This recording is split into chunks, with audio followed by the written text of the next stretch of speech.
একটা মেয়ে নিজের বাড়ির রোবটটির প্রতি কতটা আনুগত্য আছে তা যাচাই করার জন্য তাকে জানালা দিয়ে লাফ দিতে বলে।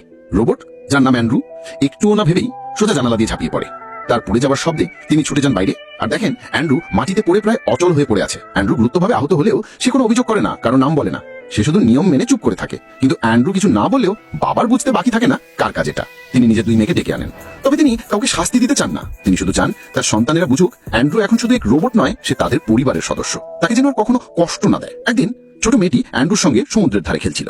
সে অ্যান্ড্রুকে দেখায় তার প্রিয় ক্রিস্টাল ঘোড়া আর চায় অ্যান্ড্রু যেন সেটা দেখে আনন্দিত হয়। কিন্তু রোবটের কঠিন আঙুলে সেই নরম জিনিসটা ঠিক মতো ধরা যায় না আর সেটি পড়ে গিয়ে পাথরের উপর ভেঙে যায়। মেয়েটি রেগে যায়, কষ্ট পায়। সে অ্যান্ড্রুকে বলে, তুমি চলে যাও এক্ষুনি। অ্যান্ড্রু কোনো প্রশ্ন না করেই চলে যায়। তবে তার চোখে যেন এক অদ্ভুত বিষণ্ণতা ফুটে ওঠে। চলার পথে সে মাটিতে কিছু কাঠের টুকরো খুঁজে পায় আর তখনই তার মাথায় একটা ভাবনা আসে। বাড়ি ফিরে সেখানে বইয়ের স্তূপে ডুবে গিয়ে সে পড়তে থাকে কাঠের কাজ শেখার সব বই। পরদিন সকালে যখন ছোট মেয়েটি ঘুম থেকে ওঠে, দেখে তার পাশে শুয়ে আছে এক অপূর্ব কাঠের ঘোড়া, একদম হুবহু আগেরটার মতো, যেটা আগের দিন ভেঙে গেছিল। মেয়েটি বুঝে যায় এটা নিশ্চয়ই অ্যান্ড্রুর কাজ।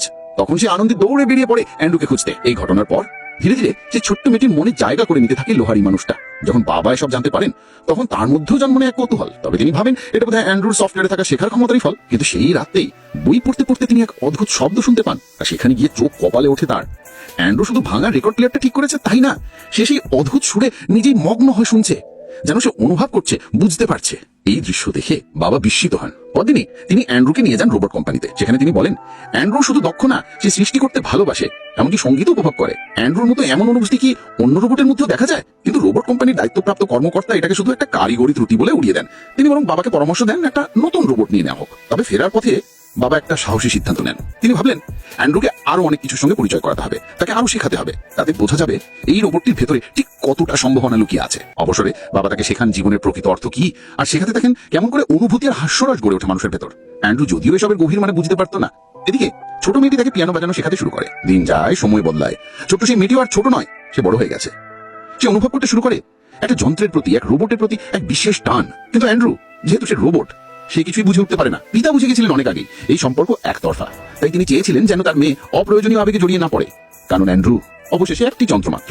এক রাতে ছোট মেয়েটি অ্যান্ড্রুর কাছে আসে। সে বলে, আমার প্রেমিক আমাকে বিয়ের প্রস্তাব দিয়েছে কাল, কিন্তু আমি এখনো কিছু বলিনি, কারণ আমার মনে সবসময় একটা বন্ধু ছিল।